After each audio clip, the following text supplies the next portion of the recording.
ગ્રહણ કરો. દુર્વાસાએ કીધું કે હું એકલો આવ્યો નથી. તો અમરીશ રાજાએ કીધું અત્યારે તમે એકલા છો. નહીં, આ તો તારે ત્યાં હું એકલો આવ્યો છું. બાકી દરવાજાની બહાર 10,000 બ્રાહ્મણો મારી સાથે છે. કેટલા?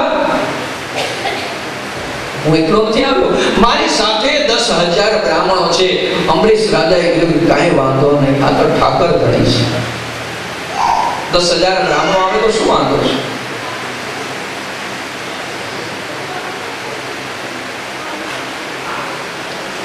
દરવાજાએ કીધું કે અમે ગંગા સ્નાન કરીને આવીએ, પછી તમારે ત્યાં પ્રસાદ ગ્રહણ કરશું. સ્નાન કરવા ગયા અને સ્નાન કરવાની અંદર એટલા બધા લીન થઈ ગયા કે એકાદશીનો વ્રત પણ ચાલુ ગયું. એકાદશી પૂરી થઈ ગઈ, દ્વાદશીનો દિવસ આવ્યો. પણ હવે બ્રાહ્મણોને જમાડ્યા વગર અન્ન પાણી લેવાય નહીં. 12નો દિવસ આવ્યો. દ્વાદશીના દિવસે બપોરના 12 વાગે મધ્યાહનમાં જ્યારે સૂર્ય શિરોબિંદુ ઉપર આવે ત્યાં સુધીમાં તમારે એકટાણું કરી લેવું જોઈએ, નહીતર એકાદશીના વ્રતનો ભંગ થાય. 12 વાગ્યા પહેલા જમી લેવાનું, એકટાણું કરી લેવાનું. રાત્રે ને દિવસે મધ્યબિંદુ પર સૂર્ય હોય ત્યારે તમારે જમી લેવાનું અને પારણા કરી લેવાના, જેને આપણે કહીએ છીએ. અને જો 12 વાગ્યા પહેલા તમે મધ્યબિંદુ પર સૂર્ય આવે ત્યારે તમે પારણા કરો નહીં તો તમારું વ્રત ખંડિત થાય. અમરીશ રાજાએ કીધું કે બ્રાહ્મણોને મેં જમવાનું આમંત્રણ આપ્યું છે, હવે શું કરું? એક કામ કરો, તમે અનાજને પણ જળપાન કરીને પારણા કરી લો. બ્રાહ્મણો પાસે કીધું કે બ્રાહ્મણો કીધું જળપાન કરી લો, પારણા કરી લો. અમરીશ રાજાએ બ્રાહ્મણોના કહેવાથી જળપાન કર્યું છે. અને તરત દુર્વાસાને ખબર પડી કે અમને જમવાનું આમંત્રણ આપ્યું છતાં પણ અમરીશ રાજાએ જલપાન કરીને પારણા કરી લીધા. બ્રાહ્મણનું અપમાન કર્યું છે. પોતાના કેશમાંથી કૃત્યા નામની શક્તિ બહાર પાડી. દુર્વાસા મુનિએ કૃત્યાને કીધું જા અમરીશ રાજાને માર. પણ અમરીશ રાજા તો ભાગવત ભક્ત હતા, જાતે ઠાકોરજીની સેવા કરતા હતા. અમરીશ રાજા દોડતા દોડતા પોતાના સેવ્ય ઠાકોરજીના શરણમાં ગયા. બજાઓ નાદ બજાઓ બજાઓ બજાઓ. અને જ્યાં અમરીશ રાજા ઠાકોરજીના શરણમાં ગયા, સુદર્શન મહારાજ તૈયાર થયા છે. ભગવાને સુદર્શન મહારાજને આજ્ઞા આપી કે જાઓ કૃત્યાને મારો. સુદર્શન ભરતું ભરતું ભરતું ભરતું કૃત્યાની પાછળ પડ્યું છે. કૃત્યાનો સુદર્શન મહારાજે સંહાર કર્યો. કૃત્યાનો સંહાર કરી અને સુદર્શન મહારાજ હવે દુર્વાસા મુનિની પાછળ પડ્યું છે. દુર્વાસા મુનિ દોડતા દોડતા દોડતા ભગવાન કૃષ્ણ પરમાત્મા વૈકુંઠમાં નિવાસ કરતા હતા ત્યાં પહોંચ્યા. દુર્વાસાની પાસે ભગવાન પાસે દુર્વાસાએ કીધું કે હે પ્રભુ બચાવો. ભગવાને કીધું કે સુદર્શન મારી આજ્ઞામાં નથી, સુદર્શન અમરીશ રાજાની આજ્ઞામાં છે. તમે અમરીશ રાજા પાસે જાઓ. દોડતા દોડતા દુર્વાસા મુનિ અમરીશ રાજા પાસે આવ્યા. અમરીશ રાજાના ચરણ પકડવાની તૈયારી કરતા હતા. અમરીશ રાજાએ દુર્વાસા મુનિને ઉભા કર્યા. મહારાજ ઉભા થાઓ, તમે તો મહામુનિ છો, પૂછવા યોગ્ય છો, તમે અમને પગે લાગો એ શોભા દે નહીં. અમરીશ રાજા સાષ્ટાંગ દુર્વાસા મુનિના શરણમાં પડી ગયા છે. અમરીશ રાજા ઉભા થઈ સુદર્શન મહારાજને કીધું કે હે સુદર્શન મહારાજ, વિનંતી કરું છું કે શાંત થાઓ, શાંત થાઓ. અને આજે પણ તમે નાથ દ્વારા ઉપર જાઓ ને તો નાથ દ્વારાની હવેલી પર સુદર્શન મહારાજ શાંત સ્વરૂપે બિરાજમાન. ભગવાન જ્યારે સંપત્તિ આપે ત્યારે નાથ દ્વારા જાઓ ત્યારે આ સુદર્શન મહારાજને અત્તર ચડાવવાનો ભૂલતા. સુદર્શન મહારાજને અત્તર ચડાવજો. સુદર્શન મહારાજને થોરનો મગજનો ભોગ ધરાવજો. ધોતી ઉપરના વસ્ત્રો પણ પહેરાવજો.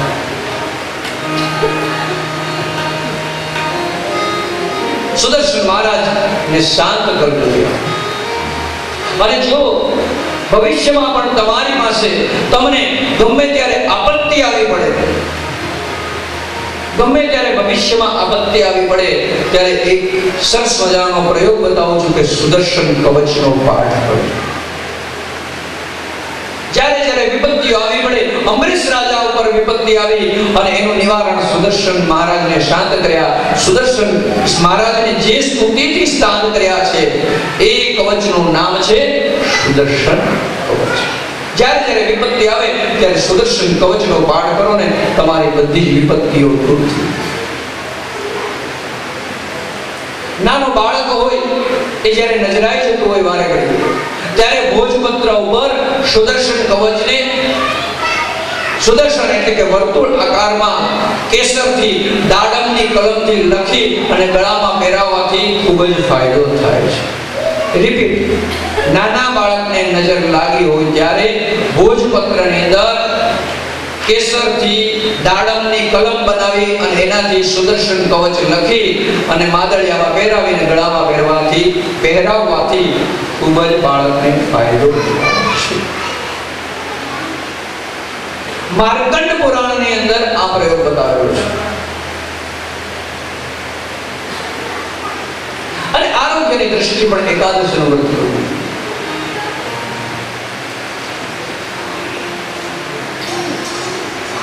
દુર્વાસાને પ્રેમથી જમાડી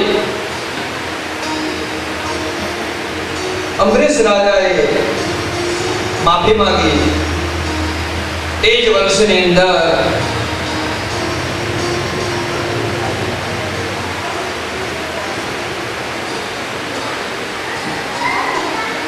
ઇક્ષ્વાકુ મનુ મહારાજને ત્યાં ઇક્ષ્વાકુ થયા. ઇક્ષ્વાકુને ત્યાં સગરના પૌત્ર અંશુમાન અને અંશુમાનને ત્યાં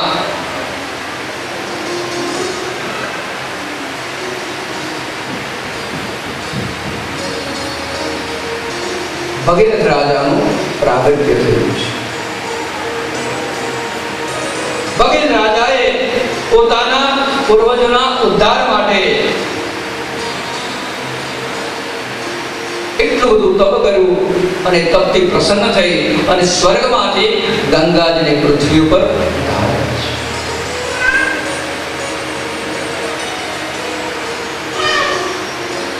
ગંગાજી છે એ ત્રણેય લોકમાં વહેતી હોવાથી ત્રિપથગામિની નામે ઓળખાય છે. ત્રણેય લોકમાં હોય છે એટલે ગંગાજીનું એક નામ છે ત્રિપથગામિની. હિમાલય માર્ગે પૃથ્વી ઉપર વહે છે એટલે એને અલકનંદા તરીકે ઓળખવામાં આવે છે. ગંગાજીની એક ધારા છે એ નીચે પૃથ્વી ઉપર પાતાળ લોકમાં વહે છે. પાતાળ લોકમાં જે ગંગાજી વહે છે એને ભોગવતી કહેવામાં આવે છે. અને સ્વર્ગમાં વહેતી હોવાથી એનું નામ છે ગંગા. ગંગામાં સ્નાન કરવાથી, યમુનાનું પાન કરવાથી, નર્મદાનું દર્શન કરવાથી અને તાપીનું સ્મરણ કરવાથી સર્વ પાપોનો ક્ષય થાય છે. નમામિ ગંગે તવ પાદ પંકજ સુરાસુરેર્જિત દિવ્ય રૂપમ મુક્તિ ચ મુક્તિ જલદાસ નિત્યમ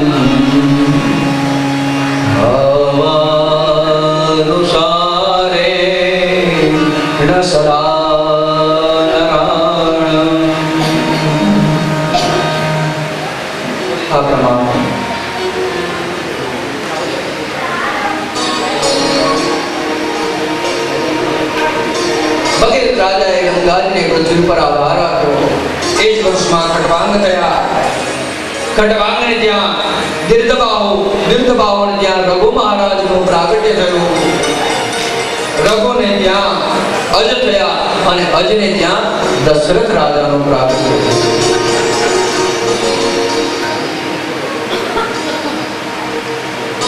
દશરથ રાજા છે ત્રણ રાણીઓ સાથે એના લગ્ન થયા છે. કૌશલ્યા, સુમિત્રા અને કૈકેયી.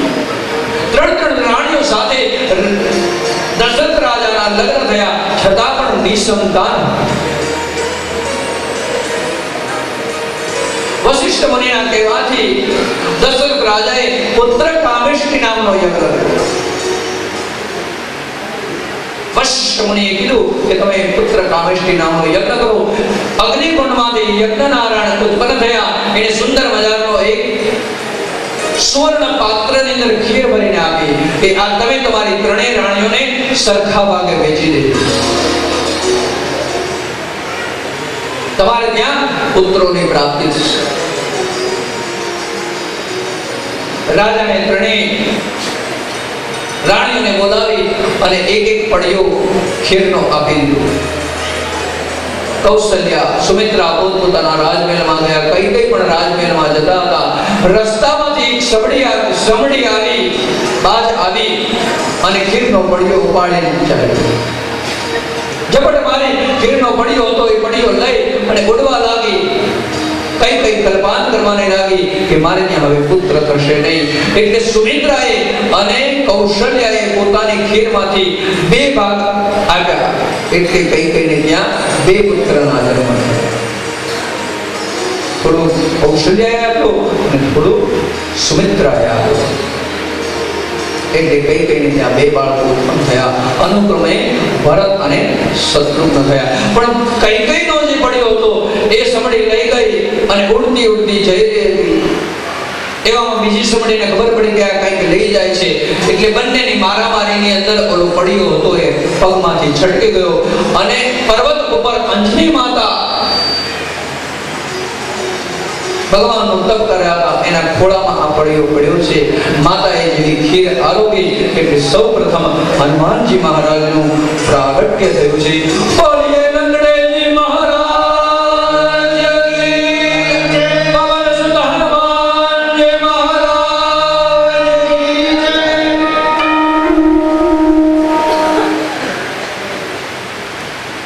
દશરથજી વાતમાં છે. એક રાત્રે દશરથ રાજાને સ્વપ્ન આવ્યું છે. દશરથે સરયુમાં સ્નાન કર્યું છે. ઠાકોરજીને પંચામૃતથી સ્નાન કરાવવામાં આવ્યું. સ્વપ્નમાં એને લક્ષ્મીનારાયણ ભગવાનની આરતી ઉતારી. પછી જોયું કે નારાયણના શરીરમાંથી એક તેજ છે એ કૌશલ્યાના ઉદરમાં સ્થાપિત થયું છે. વશિષ્ઠ કહે છે કે પરમાત્મા નારાયણ તારા ઘરે પધારવાના છે. આવું સ્વપ્ન બીજા કોઈ સાધારણ વ્યક્તિને ન આવે. કૌશલ્યા ધ્યાનમાં બેઠા છે. આજનો પરમ પવિત્ર દિવસ પ્રાપ્ત થયો છે. આજે મધ્યાહન સમય હતો. ચૈત્ર મહિનાનો પરમ પવિત્ર દિવસ પ્રાપ્ત થવા લાગ્યો. ચારે બાજુ છે ને એટલા બધા વાદળો આવવા લાગ્યા. બધાને એમ થયું કે ચૈત્ર મહિનામાં વરસાદ પડશે કે શું. કાળા ડિબાંગ વાદળો આવવા લાગ્યા અને આખા અયોધ્યાને છાયાથી દશરથને થયું કે આ શું. ઉનાળાના દિવસોમાં આટલા બધા વાદળો. ત્યાં તો સવારથી અમી વરસાદ ધીરે ધીરે ચાલુ થયું.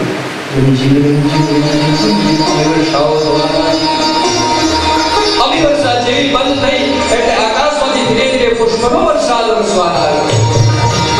ધીરે ધીરે પુષ્પની વૃષ્ટિ થવા લાગી. સુગંધી પુષ્પોની વૃષ્ટિ થવા લાગી. આજુબાજુ જેટલા વાદળાઓ હતા એ બધા વાદળાઓ વિખરાવા લાગ્યા છે. પવન ધીરે ધીરે શરૂ થયો છે. પવનની સુગંધ લહેરોની અંદર, સુગંધ શીતળતાની અંદર, આકાશની અંદરથી પુષ્પની, મોતી, હીરા, માણેક બધાની વૃષ્ટિ થવા લાગી. ધીરે ધીરે નવમીનો દિવસ પસાર થવા લાગ્યો. મધ્યાહન 12 વાગ્યાના સમયે કૌશલ્યાના ઉદરમાંથી શ્રી રામલલ્લાનું પ્રાગટ્ય થયું છે. બોલીએ રામચંદ્ર ભગવાન ભય પ્રગટ કૃપાલા અખિલ દયા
છે.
રાત પડે તો ચંદ્રમાને રામલલ્લાના દર્શન થાય.